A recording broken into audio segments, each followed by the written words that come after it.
நம்மளுடைய மனதை daily sharpen பண்ணி வைக்கிறதுக்காக தான் பார்த்தீங்கன்னா இந்த தியானம்ன்றது ரொம்ப யூஸ்ஃபுல்லாக இருக்கும்.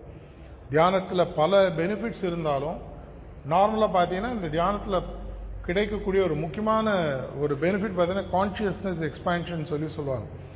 உங்களுடைய உள்நிலையானது மாறிட்டே இருக்கும். உலகத்தை நீங்கள் பார்க்கக்கூடிய விதம் இன்னும் பெட்டராகும்.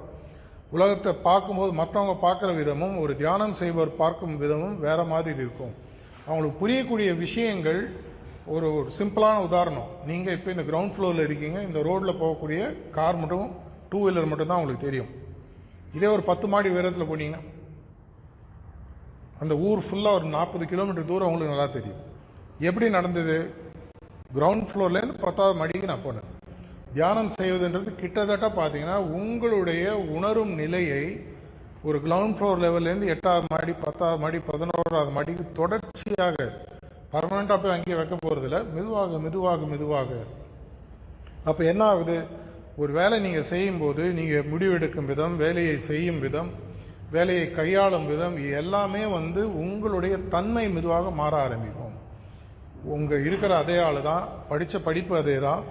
ஆனால் வெறும் இந்த தியானம்ன்ற ஒரு விஷயத்தினால நான் பார்க்கக்கூடிய உலகமானது வெவ்வேறு டைமென்ஷனாக மாற ஆரம்பிக்கும். 10வது மாடியில் இருக்கிறோம் பார்க்கக்கூடிய உலகம் இன்னும் பறந்து விரிந்து இருக்கும். உங்களுடைய மனசு பெருசாகும்.